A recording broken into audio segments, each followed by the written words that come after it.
네, 안녕하세요. 이원재입니다. 1월 20일 수요일 이원재 끝내주는 경제 라이브 시작하겠습니다. 오늘 두 코너 진행하는데요. 첫 코너에서는 시중에서 가장 핫하신 분 두 분을 모시고 네.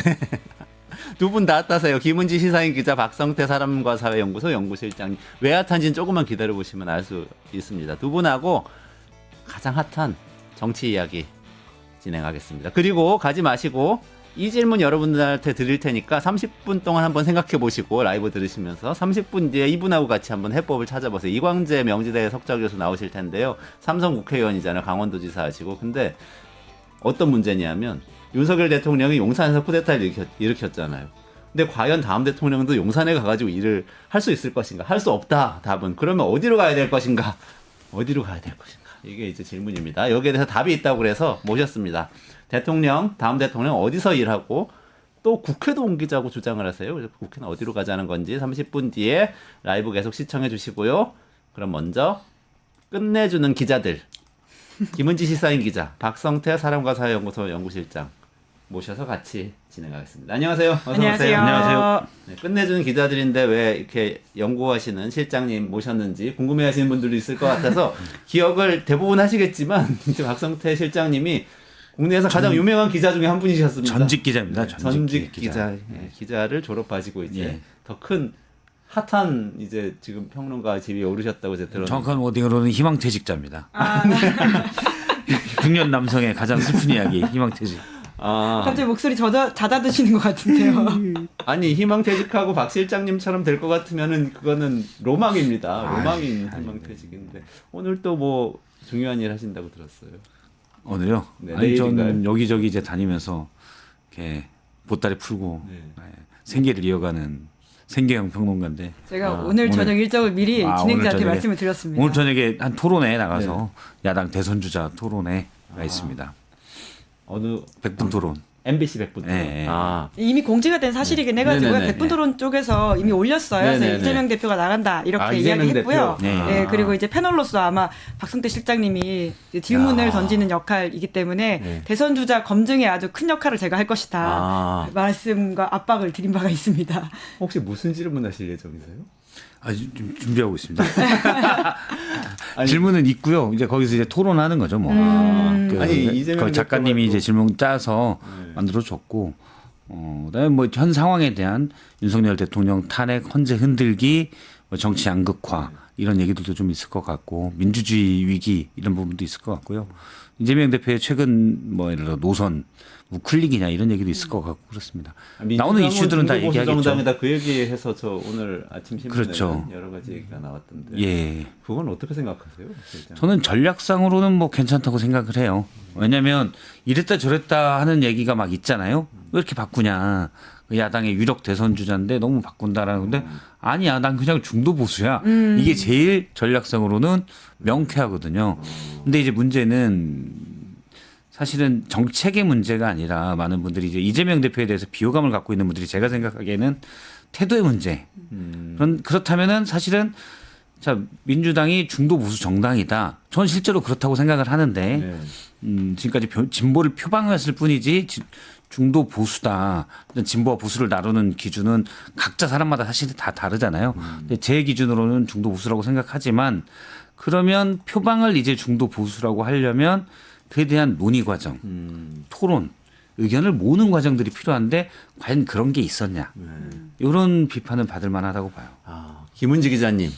이재명 대표를 잠깐만 빙의하셔가지고 이런 얘기가 나오면 뭐라고 대답할 것 같으세요? 너무 어려운데요. 이재명 대표 비니. 아니 갑자기 그렇게 너무 입장을 진보 쪽이라고 이른바 좌파라고 표방해 오시다가 갑자기 중도 보수다. 사실은 우리는 정체성은 그거야라고 얘기하면 뭐 그럴 수 있다고 보는데 잘했어요. 예. 예. 고양이 잡는데 아니, 뭐 그런데- 쥐가 까만색인지 쥐 잡는데 뭐 고양이가 까만지 흰지 뭐 필요하냐 이런 식의 이야기를 이재명 대표가 실제로 해왔기 때문에 아마 네. 그런 반박을 하지 않을까. 그리고 본인의 중심은 바뀐 바가 없다 이런 취지의 이야기를 할 것 같은데 그러면 지금 우리가 잡아야 할 쥐는 뭘까요? 결국 중도보수 표라고 보는 것 같고요. 이제 그런 것들이 상속세 완화라든지 이런 논쟁으로 이어지고 있는 모습인 것 같습니다. 특히나 이번 계엄 사태를 거치고 집토끼는 무조건 잡고 있다라고 하는 이재명 대표 쪽에 확신은 있는 것 같아요. 그리고 여튼 이번 대선이라고 하는 게 내란 심판 선거라고 하는 규정들을 벗어나기 어려울 것으로 보이고 국민의힘은 끝없이 거기서 나가려고 하겠지만 저는 윤 대통령이 거기 도우미가 될 거라고 봅니다. 형사재판에 나오는 윤 대통령은 끝없이 어떤 뭐라고 할까요? 균열점을 다시 내란으로 가져올 것이거든요. 이런 상황에서 이재명 대표가 자신하고 있는 집토끼 전략보다는 아마 좀 더 나가는 산토끼로 보이긴 하는데요. 근데 저도 사실 굉장히 동의를 하는데 정책에 대한 문제기보다는 결국 이재명 대표의 태도, 결국 신뢰도라고 하는 가치가 보통의 사람들한테 가닿느냐의 문제이지 않을까라는 생각이 들고요. 기본사회 관련해가지고도 저는 뭐 찬성도 할 수 있고 반대도 할 수 있다고 보는데 한다고 했다가 안 한다고 했다가 한다고 했다 안 한다고 했다가 이것들이 주는 메시지라고 하는 게 과연 이 대표가 대통령이 됐을 때 진짜 하고 싶은 게 뭐냐 이렇게 물어볼 것 같거든요. 그런 지점에서의 좀 태도, 신뢰도 흔들림 같은 것들이 약점이지 않을까 싶어요. 제가 아는 기자 중에 제일 똑똑해요. 그러니까요. 네. 이재명 대표 이거 보고 좀 연습하시면 될 것 같은데요. 저는 그렇게 생각해요. 그러니까 이재명 대표가 뭐 중도 보수를 표방하는 거는 괜찮다고 보는데 전략적으로도 적절하고 보는데 문제는 그 과정이죠. 그러니까 예를 들어서 민주당의 민주성, 민주성이라는 거는 뭐 예를 들어 직접 당원 민주주의 이런 것보다는 다른 의견들을 어떻게 수용할 거냐, 다른 의견들을 받아들이는 양식의 문제라고 보는데 사실 지금까지 민주당은 다른 의견을 받아들일 때 배제, 배척의 의미가 많았고 그래서 이른바 멸칭도 있었고 또 그런 과정 속에서 이재명 대표의 일극체제라는 비판이 많았잖아요. 그런 모습으로 봤을 때 갑자기 중도 보수다라고 이재명 대표가 선언하다시피 얘기하게 되는데 그럼 그 과정 그 내에서 민주당이라는 오랜 역사를 가진 정당이 우린 중도 보수야라고 하는 얘기하는 과정 속에서 토론이나 의견 수렴의 과정이 있었느냐. 제가 보기에는 별로 안 보였다는 거죠. 그러니까 어떻게 보면 대선 후보 이재명의 선언일 수는 있지만 민주당의 선언이냐 그렇게 보기에는 어색할 수 있는데 그 과정이 안 보였기 때문에 민주당의 민주성이 사실은 거기에 대해서 얘기될 수가 있고 사실은 이재명 대표가 그러니까 뭐 공격받았던 게 지금까지 공격받았던 게 그런 모습이었거든요. 그럼 그런 모습은 여전히 그 과정에서 보여주고 있다. 그거는 비판받을 수 있다고 생각해요. 어떻게 보면 그런 얘기가 지금부터 논의가 좀 활발하게 될 수도 있겠네요. 그러니까 저는 어떤 생각이 드냐면 어떻게 보면 민주당 중도보수 정당이었던 건 맞는데 네. 한 2010년대 초반에 무상급식 논쟁하고 그러면서 조금씩 진보적인 의제를 막 가지고 와가지고 사실 굉장히 재정도 그전엔 보수주의적이다가 재정도 확장 재정 쓰겠다고 하는 쪽으로 완전히 넘어온 상태인데 이재명 대표가 사실은 그 중심에 사실 있다시피 했는데 이제 이재명 대표의 뭐 말은 합리적인데 이렇게 옮기면 이게 그동안에 그렇죠. 그걸 따라온 사람들은 당내에서 어떤 포지션을 취할까? 그렇죠. 그 그룹은 그러면 계속 남아있으면서 진보적인 의제로 또 토론을 계속 할 건가? 이런 게 좀 오히려. 그렇죠. 그러니까 정치인들의 말은 전 상황에 따라 변할 수 있다고 봐요. 예를 들어 주력 산업도 변하고 반도체도 갑자기 뭐 삼성전자보다 하이닉스가 잘 나가게 되고 HBM이 생기고 AI가 생겼잖아요. 네. 환경이 변하는데 정치인이 말만 그대로 하는 건 맞지 않다고 보는데 어떤 환경이 어떻게 변했기 때문에 제가 제 말이 제 정책이 이렇게 바뀌고 있습니다. 바뀌었습니다. 이에 대한 설명도 필요하고 또 당대표거나 대선 후보라면은 사실 당의 총의를 모아가는 과정들이 있어야 되거든요. 네. 근데 그런 부분들은 아쉽다. 그럼 이 100분 토론 나가서 오늘 토론하시고 또 다음 주는 홍준표 시장이. 그럼 대선 후보들 계속 이렇게 검증하는 토론. 정책을 맡으셨다니까요. 아니요. 저희 가끔 끝내주는 경우도 나오고 제일 한가한 사람 불러주시면 이야기해주세요. 오늘 저녁에 토론 기대하겠습니다. 김은지 기자님이 또 핫한 거를 갑자기 카톡방에 올리셔가지고 제가 깜짝 놀라서 예. 이게 지금 백브리핑 내용을 올리신 거네요. 김문수하고 시작되는 건데 어떤 내용인가요? 예, 오늘 아침 9시 반에 나경원 의원, 우재준 의원 등이 주최하는 2030 장년 모두 윈윈하는 노동개혁이라고 해서 토론회가 열렸거든요. 근데 여기에 이제 주요 대권 주자라고 하는 사람들이 좀 왔어요. 특히나 이제 김문수 장관 같은 경우에는 주제 자체가 노동개혁이니까 와서 이야기를 할 수밖에 없는 상황인데 지금 보수 정당에서는 보수 정당만이 아니죠. 보수 이제 유권자 안에서는 계속 1등을 하고 있기 때문에 때문에 기자들이 많이 따라붙어가지고는 최근 현안에 대한 이야기들을 많이 물었거든요. 네네. 특히나 아까 저희가 이야기했던 이재명 대표가 이제 민주당은 이제 중도 보수 정당이다라고 하는 것에 대해서 어떻게 생각을 하느냐, 계엄에 대해서는 또 어떻게 생각하느냐, 그리고 뭐 기타 등등 그 부정선거 의혹까지도 물었는데요. 굉장히 길게 대답을 했습니다. 보통은 정치인들이 하고 싶은 말이 별로 없으면 네. 짧게 말하고 가거나 아니면 그렇죠. 경우에 따라서 패싱을 하기도 하거든요. 네네. 근데 작정하고 와서 이야기했고 이 정도 메시지를 보니까 김문수 장관도 곧 대선을 시작한다라는 것을 부인하고 있지 않구나라고 아, 그래요? 하는 느낌까지 받았습니다. 이 정도 메시지는 사실상 지지층을 향해서 나는 곧 대선 출마할 것이다라는 식의 말인 것 같고요. 부정선거 의혹에 대해서는 적당히 감싸주는 모양새를 하면서 당내 지지층을 향한 메시지, 이렇게 애매하긴 하지만 의혹은 조사해야 된다. 라는 아, 그렇게 식의 말했어요? 이야기를 했고 사실상 그게 부정선거 음모론에 힘을 실어주는 말인 네네네. 거죠. 아주 세련된 버전이긴 한데요. 하지만 동시에 그 본인이 가지고 있는 중도 확장성에 대한 질문에 대해서는 본인이 부천에서도 당선이 됐고 그리고 평생을 청렴하게 살아왔고 공직자로서 굉장히 역할을 잘했기 때문에 내가 꼭 중도 확장이 없다고 보기는 어렵다라는 취지의 이야기를 했습니다. 아, 대선 경쟁력이 있다고 주장을 한 셈이네요. 네, 완전히 이 워딩이 정확하게는 아닌데 이제 네. 그런 유의 이야기를 했고요. 또 좀 흥미로운 게 지금 이제 소위 말하는 노선과 이념 투쟁이라고 하는 것이 이재명 대표 발로 시작되지 않았습니까? 네. 본인들이 중도 보수라고 했다라고 하는 것에 있어서 뭐 그렇게 말할 수 있는데 네. 내가 생각했을 때 역사상 가장 진보적인 대통령은 이승만이다라는 식의 이야기를 하면서 굉장히 어떤 소위 말하는 이념과 어떤 개념의 전유를 좀 시도하고 있는 모습까지도 보입니다. 아, 그러면 그렇구나. 그 진보란 무엇인가에 대해서 또 토론을 한번 해보겠다는 그런 얘기네요. 네, 그러니까 이 정도면 대권 선언했다고 봐야 되지 않을까 대선 기자적인 출마. 느낌으로는. 아, 그래요? 예. 직접적인 질문 없었나요? 대선 관련해서 네네네. 근데 지금 이제 그 이야기가 관련된 질문들이 있긴 있었는데 다만 그 부분은 국민의힘 안에서 야 아버지 아직 안 돌아가셨는데 제사 지낸다라고 하는 비판이 있기 때문에 대놓고 말은 못 하고 있는 상황이긴 합니다. 이 헌법재판소 지금 공정성 논란을 계속 국민의힘이 이야기도 일으켰는데 하고 그거에 대한 질문도 혹시 네, 있었나요? 그 이야기가 사실 시작이긴 했고요. 헌재가 공정하게 진행을 하고 있지 못하라는 취지의 이야기를 하면서 그 연원을 박근혜 전 대통령 탄핵으로까지 가져가고 있습니다. 아, 그래요? 그때 8대0이었는데 그것도 얼마나 부당했냐. 헌재가 네. 그때부터 좀 이상했다라는 취지의 주장을 하고 있는 것이죠. 근데 저는 어떻게 김문수 보세요? 장관은 저기 민주주의나 이런 부분들 진보 보수 개념 자체를 잘못 이해하고 계신다라고 생각해요. 저는 또 다른 망상 서버에 살고 계신다. 윤석열 대통령이 망상 서버 1이라면 서버 2에 계신다고 보는데 예를 들어서 뭐 헌재 흔들기에 대해서 헌법재판관의 비판, 그러니까 박근혜 전 대통령의 탄핵에 대해 김희지 기자가 올려준 걸 쭉 봤는데 거기에 대한 비판도 그런 거예요. 직접 선거를 통해서 국민이 뽑은 대통령을 재판관들이 이렇게 몇 명이서 결정하는 게 맞느냐라는 얘기를 하거든요. 근데 거기에 기본적으로 깔려 있는 생각은 뭐냐면 충성이에요. 대통령이라는 우리나라의 가장 강력한 권위에 대한 충성이 그 안에 깔려 있는 것 같아요. 지금 이 시대에 맞지 않죠. 대통령도 예전에는 사실은 대통령이라는 권위가 되게 중요하지만 국민의 뜻을 배반했을 때 또는 뭐 기대에 못 미칠 정도가 아니라 중대한 헌법이나 법률 위반이 있을 때는 탄핵 심판하게끔 우리 헌법에 돼 있거든요. 그렇죠. 그런데 국민이 뽑았는데 왜 탄핵해? 라는 게 기본 논리인 것 같아요. 네. 저는 그러면 아주 구태의연한 세계에 살고 계신다. 대통령의 권위에 사실 우리가 따라야 된다라는 그게 상당히 강하다는 제가 느낌을 좀 많이 받았습니다. 그 계엄 선포는 통치 행위라고 주장하는 논리하고 좀 맞닿아 있는 거 아닌가요? 따지고 보면 그렇죠. 그런 느낌이 네. 드네요. 네. 이렇게 뭔가 신성한 권위를 부여를 그렇죠. 하는 거죠. 대통령의 권한이다라고 얘기하는 것 같은데 김문수 지사가 어쩌다 이렇게 되셨는지. 예전에 아주 진보적인 분이었어요. 좌파, 진보도 아니고 완전히 제 사회주의자였던 분인데 그쵸. 노동운동 하시던 분인데. 그 보좌관 오래 하셨고 재선 의원까지 했던 차명진 의원도 마찬가지입니다. 원래 학교에 다닐 때부터 민주화 운동을 좀 강하게 했던 분인데 김문수 보좌관 그래서 또 오래 했었고 최측근 보좌관인데 그 다음에는 확 국으로 또 갔죠. 국으로 갔어서. 근데 저가 보는 경우는 주요 정치인들이나 또는 유명인들도 마찬가지인데 그런 게 있습니다.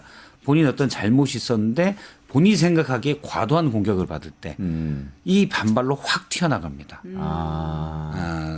뭐 굳이 이런 분들은 모 국회의원도 제가 볼 땐 그런 모습을 보인 것도 예를 들어서 뭐 이분은 그냥 쉽게 얘기했을 거예요. 강용석 의원 같은 경우도 옛날 아나운서 관련 비하 발언이 있었잖아요. 네네. 그럼 사실은 전 사회적인 비난을 엄청나게 받았거든요. 본인은 잘못했다고 생각하지만 아마 본인은 약간 잘못에 이 정도로 내가 당해야 돼라는 생각을 할 수 있을 것 같아요. 그러면은 까짓거 한번 해봐. 확 반동이 돼요. 그런 사례가 저는 김문수 지사 같은 경우도 예를 들어서 지난번에 나 김문수인데 저 경기지사 때. 경기지사 때 전화해서 네. 경기도지사입니다 네네. 해갖고 그때 사실은 조롱도 엄청 받고 비판을 많이 받았잖아요. 네네. 따지고 보면 뭐 그렇게 아주 엄청난 잘못을 저질렀다 그렇게 저는 생각지도 않는데 생각하진 않지만 언론에 관심도 많이 받았고 그러니까 거기에서 이건 순전히 제 개인적인 추측이지만 확 가지 않았나. 그러니까 예를 들어서 제 언론계에 있을 때도 그 당시 박근혜 전 대통령 탄핵 때도 일부 극우 지지자 태극기 세력이라고 태극기를 그런 일을 쓰면 안 되니까 그냥 극우 지지자들 그러면은 일부의 사례들이 있어요. 예를 들어 돈을 받고 집회 나왔다든지 저희가 취재하면서 확인한 일부의 사례들이 있는데 과연 그러면 그분들이 다냐? 그건 솔직히 모르죠. 일부만 있을 수도 있고 그게 비중이 어느 정도 될 수도 있고 아주 많을 수도 있고. 근데 제가 볼 때는 일부 정도라고 보는데 그런 게 이제 보도가 나가면 많은 또 극우를 지지하는 그런 거 없이 지지하는 분들이 강한 반발이 오더라고요. 더 화를 내시는구나. 네. 그러면 이제 완전히 서로 간에 극단이 돼버리는. 건널 수 없는 강. 네, 그런 일이 생기더라고요. 그래서 아주 책임 있는 사람을 제하고는 너무 끝까지 몰 필요는 없다. 이쪽에서 강하게 나가면 이쪽에서도 이런 제정신이야 하면서 또 강하게 나가거든요. 그러면 일단 이 전체적인 그림 자체가 우리 사회에 과연 좋냐라는 생각을 해요. 저도 뭐 많은 분들을 조롱하기도 하고 하지만 그분들은 되게 중책이 있는 분들이니까 이제 조금만 빠져지시라고 조롱을 하고 제가 볼 때는 이제 풍자와 조롱 사이라고 생각하는데 근데 너무 이제 일반인들에게서 너무 강하게 하면 그런 일들이 제가 지금까지 본 경우는 생기더라고요. 김문수 장관은 그런 케이스라는. 그건 뭐 제 추정입니다. 그러니까 그런 보통 이렇게 강한 반동 예전엔 안 그랬는데 이분이 왜 이렇게 됐지라고 하는 건 그런 히스토리들이 하나씩 있더라고요.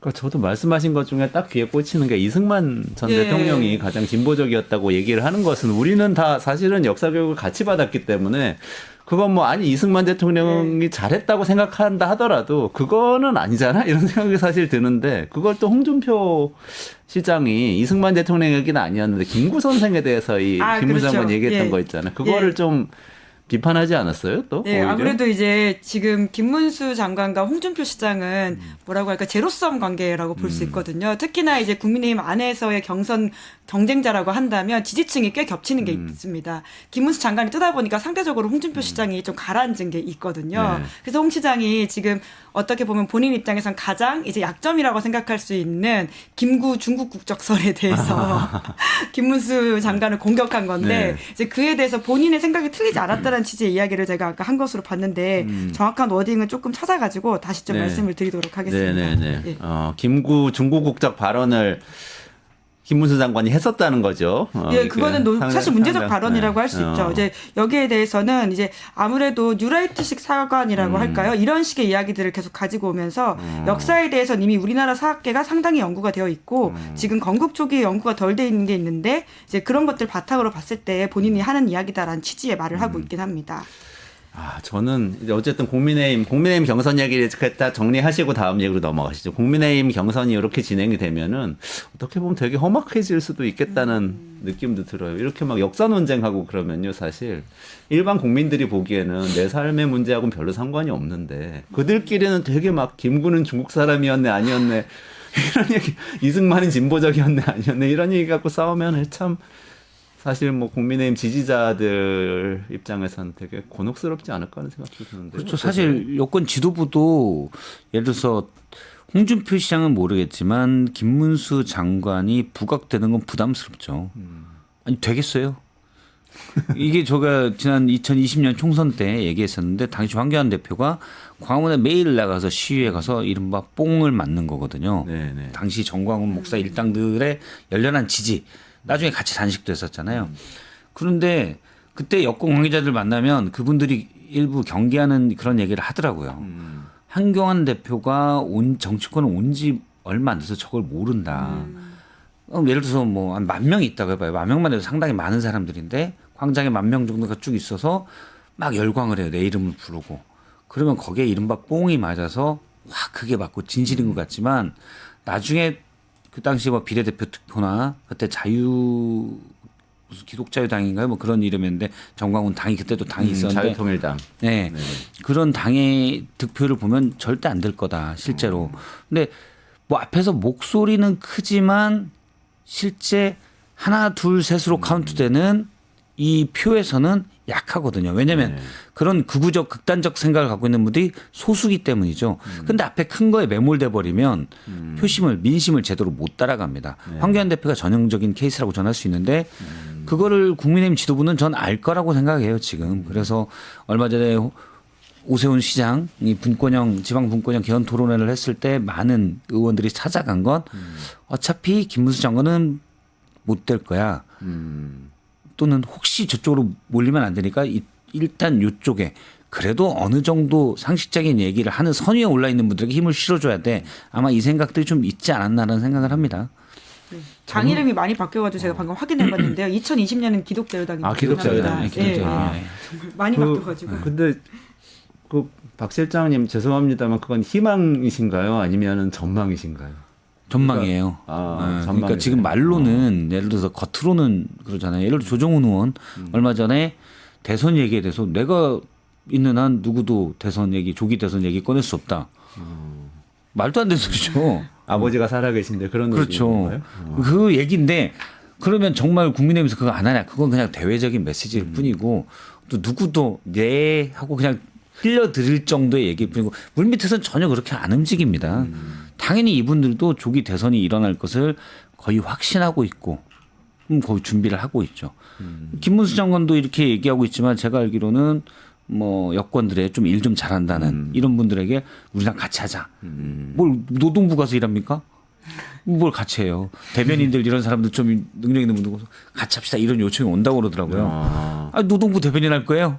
대선 준비하는 거잖아요. 그러네요. 많아요. 그런데 김문수 장관도 지금 김문수 장관이 그렇죠. 김문수 장관이 직접 하진 않지만, 김문수 장관 측근들이 세를 모으고 있다라는 얘기가 있습니다. 그래서 네. 그 관련해서 오늘 중앙일보가 재밌는 조어를 만들었던데요. 그게 이제 주반 야대라고 해서 낮에는 탄핵 반대하고 밤에는 대선 이야기, 조기 대선 이야기한다. 뭐 이런 이제 국민의힘 분위기를 전반적으로 취재해서 스케치성으로 썼는데 저는 여기 이 워딩에 반대합니다. 지금은 주반 야대가 아니라 주대 야대입니다. 낮에도 대선 이야기합니다. 그래요? 대놓고 다 하고 있어요?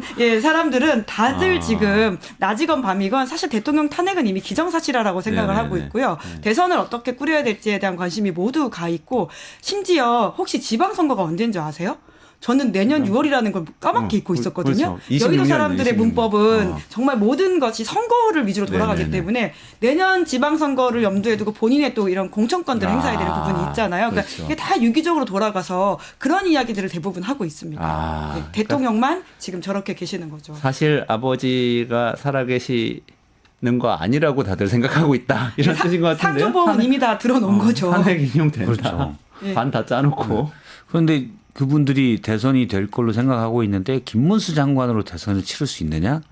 그런 우려는 타고 있죠. 그래서 저는 그 극우의 국힘이 대선판에서도 예를 들어서 김문수 장관으로 모입시다.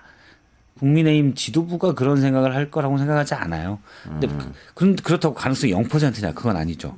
상황이 이상하게 흘러가면 예를 들어서 뭐 전환길 씨, 정광훈 씨 이런 분들이 하는데 갑자기 막 말도 안 되지만 이상하게 뭐 있어서 뭐 20만씩 모이고 그러면 어떻게 될지 모르죠. 근데 그렇게 되면은 정말 이재명 대표가 얘기한 대로 국민의힘은 구구당으로 역사의 저쪽 끝으로 가야 되는 거고 오히려 결과적으로는 민주당이 좀 더 넓은 포션을 차지할 수도 있다. 그런 생각을 합니다. 경쟁자들이 근데 오세훈 시장이나 홍준표 시장이 명태균 게이트 연루설이 계속 나오잖아요. 이 수사 진행하고 관련해서 사실 김문수 장관은 좀 부채가 없는 상황인 것 같고 그러면 뭐 엉뚱하게 명태균 게이트 때문에 이 공천이 김문수 장관한테 유리하게 될 가능성은 있지 않아요? 뭐 지금 이제 검찰이 어떻게까지 수사하느냐의 문제이긴 할 텐데요. 끝없이 이제 명태균 이슈가 홍준표 시장과 오세훈 시장을 괴롭힐 가능성은 있습니다. 근데 그와 별건으로 저는 이제 지금 룰 세팅이 5대5가 그러니까 지난 선거에서 이제 일반 국민 50%, 당원 50%인데요. 아마 시간이 별로 없어서 그대로 갈 가능성이 크다라는 이야기 하시는 분들이 많은데 이번 선거는 60일이고 60일 안에 빨리 한 달 안에 후보를 결정해야 되니까요. 그러니까 이 극우 에너지가 쉽게 빠지지 않을 경우를 그러니까 본인들은 분명히 방향을 틀려고 할 것인데 이게 생각보다 그렇지 않게 몰아갔던 지점들이 오히려 본인들에게 굉장히 독이 될 가능성이 있다. 특히나 당원들의 강렬한 열정이라고 하는 게 지금 사실 모두가 아닌 거 알면서도 앞에 나와가지고 결국 그분들 입맛에 맞는 이야기를 해주고 있는 양상이잖아요. 근데 그게 점점 더 좀 붙여져서 경우에 따라서는 김문수 후보의 가능성이 없지 않을 것 같다라는 전망을 해보긴 합니다. 아, 두 분이 전망이 엇갈리시는군요. 아. 네, 당원들의 에너지가 진짜 그러니까 그때 이게 항공모함 참 얘기하셨잖아요. 그 어렵다. 비슷한 예. 거죠. 그러니까 이게 쉽게 돌리기 급변층이 어려울 안 된다. 것이다. 예. 지금 여론조사에 나오는 국민의힘 지지층의 여론조사 이것과 이제 전당대회에서 나오는 투표는 좀 달라요. 그러니까 여론조사로 따지면은 뭐 15% 응답률이라고 하면 면접이 15% 정도인데 국민의힘 지지층이 좀 더 과표집도 많이 나온다. 그럼 예를 들어서 20%라고 가정을 해줘. 국민의힘 지지층만의 응답률은 사실 모르겠지만 조금 더 높다라고 생각했어요. 20%라고 가정을 하는데 전당대회 보통 투표율이 50%가 안 되거든요. 당심 민심해서 그런데 대선 주자를 뽑는 전당대회 투표율은 지난번에 윤석열 대통령 때 60%가 넘었습니다. 그러면 15% 표본일 땐 과표집이 생기면 오염되기가 쉽잖아요. 근데 이게 50%를 넘어갈 때는 전반적으로는 여론을 반영해 간다. 네. 이럴 수가 있어요. 그러면은 지금 극우들이 좀 더 극우들이 결집했는데 지난번 최근에 여론조사가 쭉 그러면은 김문수 장관의 약간 극우 여론조사 극우들이 많이 결집된 표에서 올라갔었는데 그게 계속 유지될까라는 생각을 하는 거죠. 두 분이 어쨌든 전망은 오세훈 대 그 김문수로 전망을 해주시고 계신데 갑자기 저는 한동훈 대표 오세훈 대 한동훈 대 아, 뭐 김문수, 홍준표, 유승민 다 뒤에 세 명은 어떻게 될지 모르겠어요. 아, 그래도 유력하 지금은 오세훈 시장이 가장 유력하다고 생각하시나요? 주력 구도는 한동훈 대 오세훈이 더 관심을 받지 않겠냐. 아, 김문수 장관 아예 논외가 될 가능성도 있다고. 예, 그건 지금 좀 그런 거지. 일단 2월 말쯤 돼서 탄핵 심판 심리는 종결되고 그다음에 뭐 이재명 대표 결심도 나오고 그러면 본격적인 대선 국면이거든요. 네. 그러면 이제 사실은 김문수 장관에 대한 지지세는 좀 줄어들 수가 있습니다. 그러면은 제가 이걸 한번 여쭤볼게요. 정말로 아버지는 돌아가실 것인가? 아, 탄핵 심판을 하고 있잖아요. 예. 근데 지금 분위기로 봐서는 국민의힘은 계속해서 그냥 어쨌든 그냥 뉴스로 일반 국민이 보기엔 국민의힘은 계속해서 윤석열 대통령의 탄핵 심판 자체의 문제점, 헌법재판관의 문제점 이런 걸 계속 얘기를 하고 있고 이러면은 윤석열 대통령이 파면이 되더라도 일단 파면이 되는 걸로 두 분 다 보시는 것 같은데 파면이 되더라도 옥중에서 계속 뭔가 본인의 이야기를 하면은 이게 어떤 정치적 힘을 가질 수 있지 네. 않아요? 그 걱정을 어떨까요? 제가 여러 차례 여기서도 했던 것 같고 이제 그러다 보니까 다음 선거에서는 극우 정당이 원내 진입 가능성도 있지 않겠냐라고 하는 우려까지도 해야 된다라는 말씀을 드린 바가 있는데요. 그러니까 윤 대통령 메시지는 멈추지 않을 겁니다. 지금 보수 일각에서 하야서를 띄우면서 사실 하야를 요청하는 내용들을 이야기한 것이잖아요. 하야 요청하는 건가요? 그렇죠. 사실은 윤석열 대통령 탄핵 전에도 그런 이야기들을 주류 보수 쪽에서 많이 했습니다. 조선일보 칼럼 보시면 그런 이야기들이 참 많다라는 걸 알 수 있는데요. 이번에도 결국은 뭐 조갑재 대표가 했다고는 하지만 양성훈 칼럼이라든지 이런 내용들을 보면요. 결국 윤 대통령이 좀 결심해달라라는 식의 이야기이거든요. 김건희 여사 이슈가 있을 때마다 대통령 결심을 그렇게 요청했던 보수 언론을 외면해왔던 윤 대통령의 지금까지 행보를 본다면 뭐 그런 일은 전혀 없을 것으로 보이고요. 그렇기 때문에 파면이 된다고 하더라도 지금 했던 행보 그대로 감옥에서만이 아니라 형사재판이 이제 시작되기 때문에 거기서 공개적으로 많은 메시지를 낼 겁니다. 이것이 대선 국면과 맞물러 들어가면서 또 영향을 미칠 것이다라고 좀 전망하게 되기도 하고요. 그럼 국민의힘 당내 경선 때 예를 들면 윤석열 대통령이 파면 뒤에 어떤 한마디로 옥중에서 메시지를 냈을 때 그걸 놓고 지지하냐 반대하냐 이런 논란이 막 벌어질 수 있지 않아요? 있겠지만 지금 지도부든 또는 혹시나 지도가 바뀌든 적절히 커트할 거라고 봐요. 현재는 필요에 의하기 때문에 네. 어느 정도에서 관계를 그러니까 저는 이제 거리를 약간의 유지하고 있는 거라고 보는데 밀어내기가 아닌 도망가지 않게 잡고 있는 극우 지지층이. 그것도 사실은 부당하죠. 왜냐하면 여러 이제 극우적인 모습들이 있지만 이번에 나오는 거는 대통령의 비상계엄이잖아요. 네네. 정말 지난 45년간 가장 나쁜 짓이라고 할 수 있는 비상계엄을 선포한 대통령을 두둔하는 극우거든요. 그래서 이건 너무 그러니까 정략적 이익을 따지지 않고 바로 선을 그어야 되는데 그렇지 않고 지금 국민의힘 지도부가 계속 적절한 거리를 계속 유지한 채 가고 있거든요. 오히려 더 가깝게 들어오기도 하고 너무 가까이 들어왔다면 약간 정도 떼기도 하는데 대선 국면에 들어가면 이게 대선에 전혀 이롭지가 않기 때문에 훨씬 더 밀어낼 거예요. 그래서 대통령이 무슨 메시지를 냈다 만약에 결심 이루어지고 무슨 메시지가 됐다. 근데 그 중에서 본인들에게 필요한 메시지는 취하고 아닌 거는 적절히 무관심척으로 갈 겁니다. 왜냐하면 그냥 대통령 윤석열 지키기 뭐 의리 따지면서가 만약 국민의힘이 정권을 뺏겼다. 예를 들어서 우리가 봤잖아요. 정권을 지난번에 뺏기니까 예를 들어 친문에서도 그런 분들이 많았다고 하더라고요. 사실 예전에 노무현 전 대통령도 그랬죠. 많은 걸 개혁을 해서 바꿔놨기 때문에 정권이 혹시 정권 교체가 되더라도 크게 바뀔 게 없다. 맞아요. 노무현 맞아요. 전 대통령이 네, 그렇게 그렇게 예를 들어 부동산 말했었죠. 정책도 그렇게 했고 많은 부분을 그렇게 했는데 다 바뀌었습니다. 바뀌었어요. MB가 된 바뀌었어. 다음에. 냈자마자. 예. 네. 그 문재인 정부 때도 사실은 정권 연장을 위해서 과연 확 최선을 다했냐 그렇게 보기 전 어렵다고 봐요. 네. 할 만큼 했고 그래 이건 국민들이 우리에 대해서 평가를 하면 그건 따라야지 이런 분위기가 전 사실 있었다고 보는데 자 그 뒤에 어떻게 됐습니까? 감사원인 뭐 월성 원전부터 해서 무수한 것들을 감사하고 정말 당시 이제 문재인 정부 이전 정부에 대한 다 해집기에 들어갔었고 피해가 컸잖아요. 그래서 뭐 국정원, 검찰, 수사나 모든 것들이 그러니까 너무 정치적인 그런 것들이 많았잖아요. 압박. 물론 따지고 보면 뭐 형식 논리로 본다면 문재인 정부 때도 이전 박근혜 정부에 대한 적폐청산이라는 것으로 많은 이제 수사나 압박이 있었다고 그쪽에서도 얘기할 수 있겠지만 어쨌든 그런 게 이루어졌잖아요. 그래서 이런 것들이 반복되다 보니까 이제 정치권에서는 절대 뺏기면 안 돼 이게 있어요. 그러면 권영세, 권성동이 생각하기에 김문수 장관처럼 했다가 이 대선에서 이길 수 있냐? 전혀 없거든요.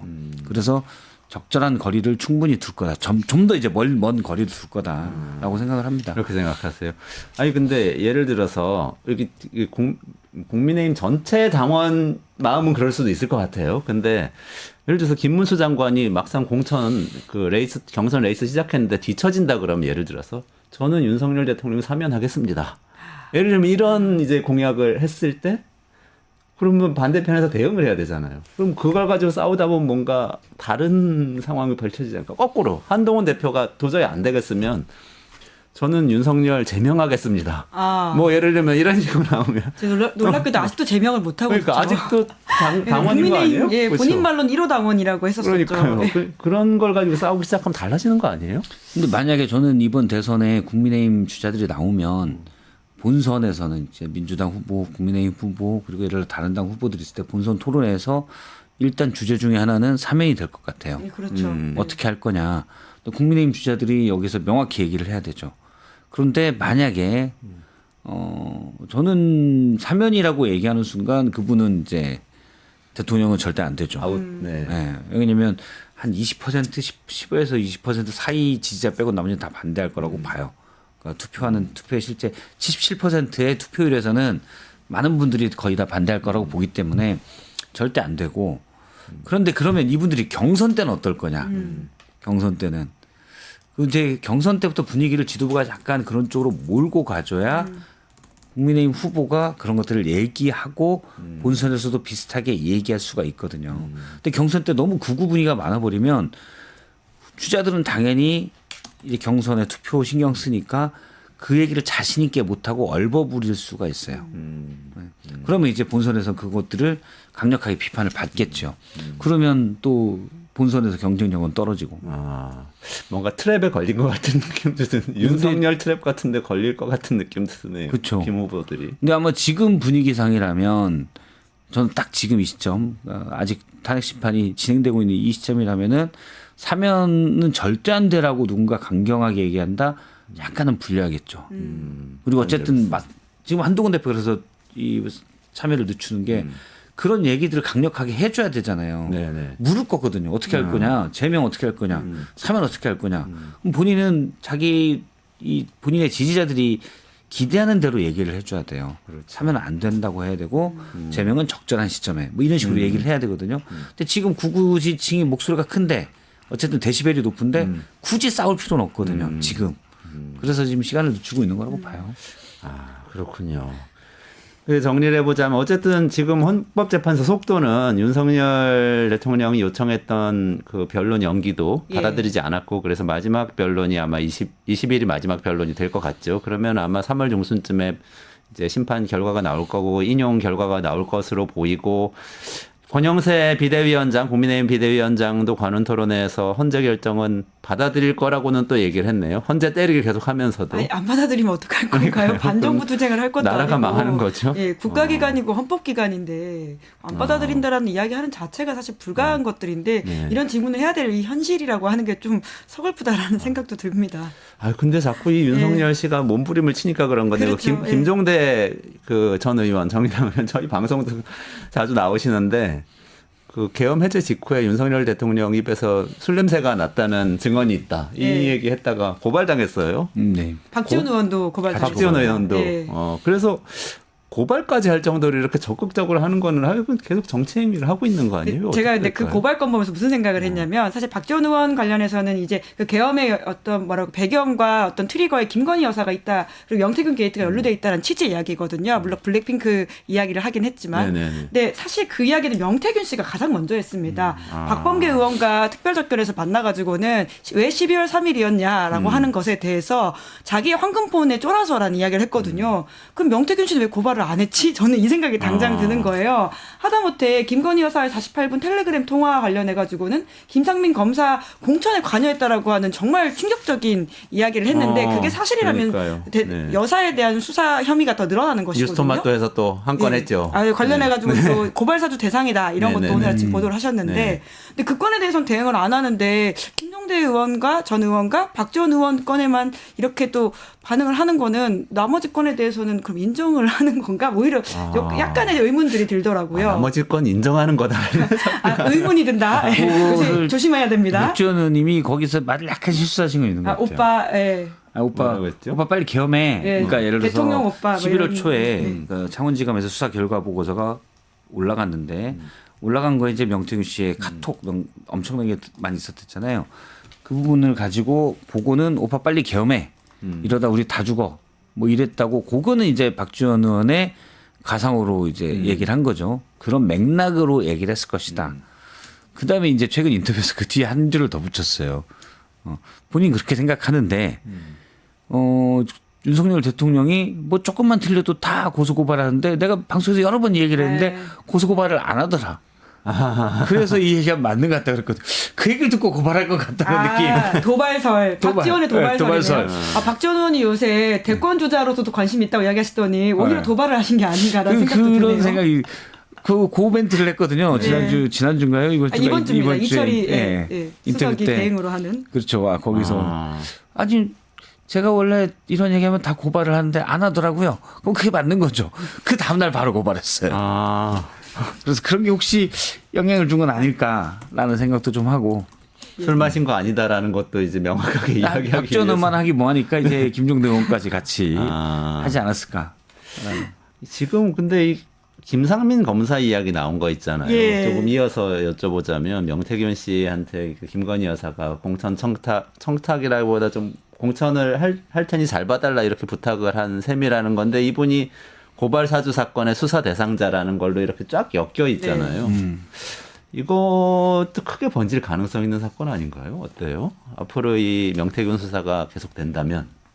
이 고발사주 수사 대상이 된 이유가 뭐냐면 그 판결문을 검색해준 의혹이 있다라고 하는 것이거든요. 그러니까 딱 맞춰서 그때 했는지는 확인을 왜냐하면 수사가 제대로 안 됐기 때문에 못했지만 그 시기에 관련된 판결문을 이 김상민 검사가 검색을 했고 그리고 어떤 통화와 관련되는 기록들이 있다라는 취지 이야기이기 때문에 사실 수사를 더 명확하게 했었어야 되는데 거기까지 가지 못했다라고 하는 취지이긴 합니다. 근데 결국 이 이야기의 핵심은 이 김상민 검사가 윤석열 사단에서 역할하는 사람이다라고 하는 것을 알려주는 것이고요. 네. 그런데 또 공교롭게 이번에 김건희 여사가 지금 작년에 그 공천을 주라는 식의 압박들 그리고 이제 대화를 했다라고 하는 거 아니겠습니까? 그때만 하더라도 김상민 검사가 대검에서 굉장히 경고를 하는데도 저렇게 나오는 게 뭔가 뒷배가 있다라는 말들이 많았는데 진짜 확실한 뒷배가 있었구나라고 하는 의혹들 때문에 지금 이것들을 좀 더 주목해 보는 거고요. 특히나 이 해당 검사는 지금 국정원에 근무한다고 알려져 있습니다. 네. 그러니까 지금 결국 그때 공천을 받지 못하고 작년 8월에 국정원에 근무했다라는 보도들이 나와 있는데 지금은 그만뒀는지는 확인을 하지 못해서 네. 그것들은 좀 조심스럽긴 하지만 또 국정원과 연관고리에 또 혹시 뭐가 있는 게 아니냐라는 의혹까지 있는 것이죠. 그러니까 계속 생각이 드는 건 이 모든 일에 사실은 윤석열 대통령뿐만 아니라 김건희 여사도 같이 뭔가 팀으로 뭔가를 권력을 운용해 온 거 아닌가 이런 생각이 계속. 그건 뭐 여러 정황에서 여사가 더 중심에 있다. 그러니까 V0 V1이 있는데 그 전에 V0가 있다라는 게 이제 우스개처럼 많이 얘기됐지만 정황들은 맞는 것 같아요. 제가 볼 때도 그렇다고 뭐 모든 걸 다 여사가 챙겼냐 그렇게 볼 수는 없죠. 그런데 상당 부분 여사의 입김이 국정 운영에도 많이 들어갔다. 우리가 이제 마포대교 사진 본 거 있지 않습니까? 이렇게 딱 네. 해서 이거 그러니까요. 이게 뭐지 싶었는데 그때 한번 여사가 맘먹고 나의 진면목을 보여줘지라고 했던 거고 그 안에서는 다 그러지 않았을까. 그래서 저도 몇 가지 들은 얘기가 있어요. 인사 관련돼서 여사가 인사 관련 보고서를 본인이 다 검토했다. 이런 얘기도 있었고 그다음에 예전에 제가 공개 방송에서도 잠깐 한 얘기인데 뭐 장관급 인사에도 여사가 직접 전화해서 어떻게 생각하시냐 이런 얘기를 했다더라. 뭐 그런 얘기도 들은 바가 있고 물론 이건 허가있는 얘기들이 아닙니다. 근데 어쨌든 아주 유력하게 그런 얘기들을 그거를 아는 분들로부터 그냥 풍문 정도가 아니라 이렇게 들은 바가 있고 그다음에 실제 나왔잖아요. 이제 보도에 나온 걸로도 봐도 경호처가 비아폰을 나눠주면서 비아폰들을 이제 국무위원들에게 주면서 대통령과 여사의 번호를 매일 여사가 비아폰을 왜 씁니까? 그렇잖아요. 여사는 사실은 대통령하고 무전기 쓰면 돼요. 무전기요? 오키토키. 오키토키 가까운 데서 쓰면 되니까 아무 때나 누를 수 있는 무전기 써서 둘이 커플 무전기 있잖아요. 그런 거 없어요? 분들 많이 한다던데. 네, 신박하긴 합니다. 네, 좀 검색해봐야 되겠는데요. 그런 거 쓰면 되지. 굉장히 좋은 아이디어. 국무위원들에게 리스트를 비아폰 번호 리스트를 줬는데 맨 위에는 대통령과 여사가 있다. 여사가 왜 있나요? 말이 안 되죠. 그래서 그거는 그리고 이제 경호처에서 할 때도 뭐 여사 전화도 잘 받으시라라고 했는데 여사가 국무위원들에게 얘기할 건 아니지요. 부속실이 있으면 부속실에 얘기하면 되고 제가 듣기로는 실제로는 경호처가 여사의 부속실 역할을 했다라고 하는데 네네. 어쨌든 그러더라도 뭐 여사가 국무위원들하고 국정을 논해서는 안 되죠. 그렇죠. 네. 또 이번에도 드러난 게 조태용 국정원장하고 문자 주고받았다는 게 그것도 우연히 드러난 거죠. 탄핵 심판 과정에서. 윤석열 대통령 측 제출 증거라고 하는 게 얼마나 이 재판을 성실하게 해당 윤 대통령 쪽 변호인들이 못하고 있는지를 드러내주는 단적인 증거입니다. 우리가 영상으로도 많이 봤잖아요. 그러니까 김계리 변호사가 무슨 이야기를 하니까 대통령이 막 손으로 제지하고 이런 것들인데 그러한 행태만이 아니라 실제로 기록들을 제대로 꼼꼼하게 안 보고 본인들한테 유리한지 안 유리한지도 좀 판단 못하고 있다라고 보이는 게 단적으로 드러난 건데요. 그러니까 보통 법조인들이 되게 좋아하는 말, 변호사들이 좋아하는 말이 살면서 소송을 할 때는 반드시 비싼 변호사를 써라라는 이야기거든요. 글로리에 나오는 명대사이기도 합니다. 근데 지금 윤 대통령이 하고 있는 행태라고 하는 것은 정말 변호인을 잘못 써서 물론 아무리 좋은 변호인 쓰더라도 뭐 이길 수 없는 사건이라고 저는 보긴 하는데요. 비상계엄 선포의 요건 자체가 안 되기 때문에. 네, 그럼에도 불구하고 지금 하고 있는 이 모습들은 재판관들을 오히려 역으로 뭐라고 할까요? 자극해서 단 하나의 소수 의견도 없어지게 만들고 있는 게 아닌가라는 생각은 듭니다. 그렇군요. 특히 근데 어쨌든 그렇게 국정원장하고 연락을 주고받을 정도면 사실은 비화폰이 있어야 되는 거 맞잖아요. 그렇죠. 근데 여사가 국정원장이랑 왜 비화폰을 또 왜 문자를 주고받냐. 자주 있는 일은 아니다라고 조태용 원장이 했지만 의심이 상당히 가죠. 자주 있는 일 아니란 거 가끔 있었다는 그렇죠. 걸로 일으키는. 그러니까 정말 국정원 업무 관련돼서 얘기를 했을 수도 있고 그러면 그 부적절하죠. 상당히. 그렇죠. 예. 그 국정원장하고 국내 최고의 가장 큰 국가 정보기관의 수장과 여사가 종종 문자를 주고받는다 이해할 수가 없는 거고. 근데 시기상 12월 2일 날 보냈고 3일 날 오전에 답장을 했기 때문에 혹시 계엄 관련된 게 아니냐라는 의심도 살 수 있을 것 같아요. 그러네요. 근데 저는 이제 오늘도 누구랑 얘기하다 그 얘기를 했는데 우리 다 그렇잖아요. 회사를 다녀보면 사장이 문자를 보냈어요. 잠깐 딴 일하러 못 봤어요. 어이쿠 사진 보냈네. 죄송합니다. 답변이 늦었습니다. 이것부터 가거든요. 네. 이거 알아보겠습니다. 예를 들어서 여사가 뭐가 궁금해서 알아봐 달라고 부탁을 했어요. 또는 인사청탁을 했을 수도 있죠. 그러면은 그 다음 나올 문장은 무조건 부정적이든 긍정적이든 웬만한 회사원의 90%는 물론 국정원 장관 일반 회사원을 비교하긴 그렇지만 90%는 알아보겠습니다예요. 그렇죠. 바로 네네. 즉답을 못해도 네네. 답변 그 익십이 아니라 답변을 하거든요. 한동훈 대표 익십했다고 얼마나 깨졌습니까? 괜찮아요. 네. 그 그렇죠. 논란이 있었는데 네, 윗사람이 국정원장이 연락하면. 더군다나 외교부 공무원 출신이잖아요. 조태용 원장이 프로토콜을 엄청 따지는 그렇죠. 곳이에요. 의전 외교는. 매너 엄청 강하죠. 외교 그렇죠. 출신들. 근데 V제로가 보낸 문자를 씹었다? 이해할 수가 없어서 저는 원장이 몰랐을까 그러면 다음날 아침까지 말이 안 되죠. 국정원장이 자기 폰에 온 문자를 체크를 못했다는 건 말이 안 되는 거고 그러면은 원장이 충분히 바로 답장을 안 해도 되는 아주 미묘하고 난감한 걸 여사가 얘기했겠구나라고 추정할 뿐입니다. 내용은 모르죠. 아 그래요? 근데 그러면 진짜 거기서 생각나네 또 윤석열 대통령이 안 해도 모른다 이런 얘기했었잖아요. 계엄령 선포할 때 그게 국무회의 때 얘기한 건가? 아, 그게 조지호의 이런 그 예. 한덕수 이런 사람들의 증언으로 아마 조서에 남겨져 있는 이상민 걸로 알고 장관 있습니다. 검찰 진술 예. 조선에 그렇죠. 당시 그 윤 대통령 집무실에 들어가서 만류하러 갔는데 윤 장관이 계엄의 정당성을 막 얘기하면서 이거 안 해도 모른다. 아마 알면 화낼 거다. 이런 얘기를 했다라는 게 있습니다. 아마 이상민 장관 진술서예요. 그렇게 나왔습니다. 아 그래요. 근데 그거를- 이제 만약 계엄 이것도 물론 상상의 영역인데 여사가 낌새를 알았을 수도 있고 그리고 이런 일이 있는 것 같은데 뭐예요? 라고 물어봤을 수도 있고 또는 우리 남편이 계엄을 하려고 하는 것 같은데 원장님이 좀 도와주세요. 라고 얘기했을 수도 있고. 그렇죠. 근데 그런 정도 급 되면 국정원장이 바로 답하기는 애매할 것 같아요. 열심히 최선을 다해 돕겠습니다. 그러면 그 내란에 저희 중요직무 종사자가 되잖아요. 그렇게 얘기하기도 뭐하고 알아봐 주세요. 계엄에 대해서 알아봐 주세요라고 하는데 조태용 원장은 낌새를 알고 있었거든요. 계엄 며칠 그건 모르겠지만 이미 조태용 원장이 참여했던 3월 만찬에서 비상대권에 대한 언급이 있었어요. 그리고 그 다음에 조태용 원장은 빠졌지만 국방부 장관 신원식 국방부 장관 당시 김용현 경호처장이 계엄을 가지고 엄청나게 고성으로 싸웠다라는 얘기도 있었고 뭐 그런 것들을 알고 있었는데 국정원장이 그러면 여사가 물어봤을 때 이걸 어디까지 대답해야 되냐 애매할 수도 있겠죠. 그렇군요. 아 근데 정말 좀 어질어질하네요. 이게 근데 나중에 지금 이런 얘기들 있잖아요. 이런 얘기 다 밝혀는 질까요? 저는 그래서 내란 어제 수사는 이제 검찰에서 밝혀냈습니다. 다시금 그 김성훈 경호차장의 구속영장을 기각했다라고 하는 부분이 네. 되게 문제적이라고 보는데요.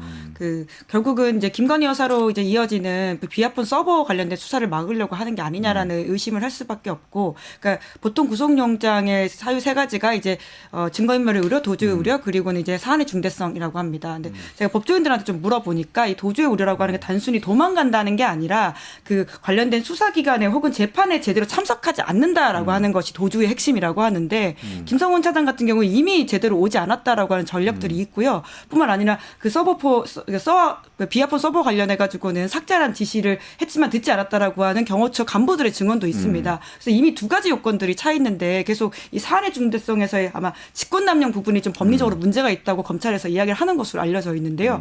그거는 법원에 맡겨가지고 판단을 붙여보면 되는 것이 굳이 검찰에서 이걸 3번이나 영장을 반려하는 식으로 해서 막아서는 모양새가 적절한지에 대한 좀 의문이 듭니다. 그렇군요. 아 이게 그러면 검찰 수사 지금대로 이렇게 쭉 해나가가지고는 사실은 지금 우리가 궁금해하는 이 문제들은 정말 나중에 무슨 누구 회고록을 통해서나 알 수 있게 될 가능성도 있는 거 아니에요? 그 그래서 회고록이 저는 검찰이 정직할지가 이거를 전모를 그것도 밝혀야죠. 모르겠고. 예. 왜냐하면 45년 만에 계엄인데 네. 앞으로도 이런 미친 짓을 하지 않는 그러니까 일이 벌어지지 않게 하기 위해서는 또는 옆에 부하 수행하는 사람도 있을 거고 중요직무 종사자도 있을 것이고 이번에도 사실은 맨 밑에 있는 군인들이 부당한 지시를 안 따랐기 때문에 또는 아주 소극적으로 행동했기 때문에 계엄이 성공하지 못한 것도 그러니까요. 있거든요. 네. 그러면 전모를 정확하게 다 밝혀야 됩니다. 그래서 혹시나 중간에 누군가가 부당한 지시이고 반헌법적인 지시를 뻔히 알면서도 적극적으로 본인의 출세나 여러 권력욕을 위해서 적극적으로 하는 사람들 다 찾아내서 처벌해야 돼요. 그래야 10년 뒤든 20년 뒤든 혹시나 이런 일을 누군가가 그 제도가 완벽하게 사람을 막을 수는 없거든요. 누군가가 획책하려고 했을 때 옆에 혼자는 못 하잖아요. 다른 사람들이 지난번에 10년 전에 또 20년 전에 보니까 다 걸리더라. 이런 생각을 할 수 있을 정도로 전모를 다 밝혀야 돼요. 중요한 말씀이라고 생각합니다. 왜냐하면 이번에도 방첩사의 그 일부의 직원들, 특히나 이제 법리를 검토하는 법무 쪽 사람들 같은 경우에는 과거에 이제 그 문재인 정부 때 이제 그 처벌받았던 전력들이 있지 않습니까? 방첩사의 이제 전직 그 기관들이 그러다 보니까 이제 그런 것들을 이제 이야기를 하면서 이렇게 연루되면 안 된다는 취지의 이야기를 했다라고 해요. 그러니까 전례들이 있다 보니까 그 밑에 있는 직원들이 따르면 안 된다라고 하는 근거를 댈 수 있게 되는 것이기 때문에 이번에도 좀 명확하게 처벌을 해야지 다음 후세대가 이것들을 베이스로 삼아서 우리는 따를 수 없다는 이야기를 할 수 있을 거라고 봅니다. 아, 그러네요. 정말 중요한 일인데 지금의 검찰이 잘해낼 수 있을지 이거 참 걱정이긴 하네요. 네. 알겠습니다. 오늘 여기까지 좀 진행을 해야 될 것 같은데요. 두 분 모시고 오늘 처음에 이재명 대표 그 대권 토론 나가서 이재명 대표한테 질문하시는 걸로 시작을 했는데 마지막으로 이재명 대표가 어쨌든 포용 행보 보이고 있잖아요. 김경수 전 지사도 만나고 김부겸 전 총리도 만나고 하고 있는데 아까 우리 국민의힘 얘기 한참 했으니까 이 포용 행보는 민주당에 그래도 긍정적인 영향을 끼칠 수 있을 것 같아 보이세요? 어떠세요? 저는 긍정적인 영향을 끼칠 거라고 봅니다. 물론 이제 안 믿는 분들은 지금은 급하니까 겉으로만 그럴 거야. 충분히 그럴 수 있죠. 그럴 수도 있다고 보는데 어쨌든 포용 행보를 보이는 게 안 하는 것보다 낫고 또 하나는 포용 행보를 당 대표 또 유력 대선 주자가 보이면 지지자들이 그러니까 이전에 어떻게 보면 다른 목소리에 대한 배척이나 서로의 날선 언어 이런 것들이 좀 낮아질 수 있어요.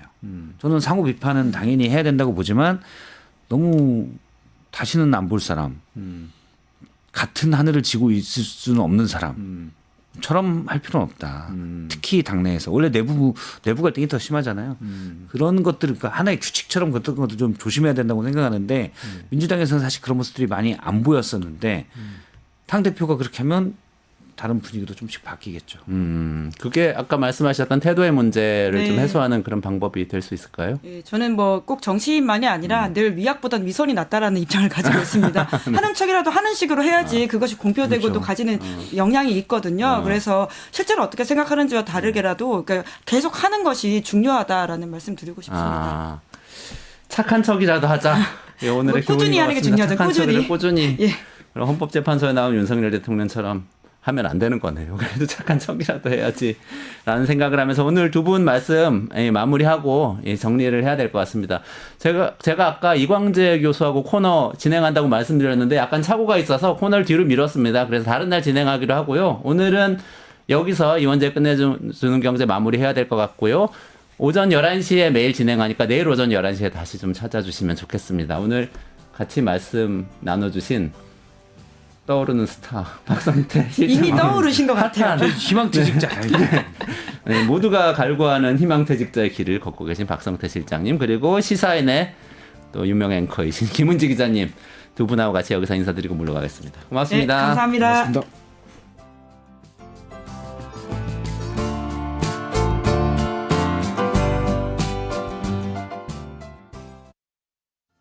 뉴스토마토가 12.3 내란을 막아낸 시민영웅 1000명 찾기 프로젝트를 진행합니다.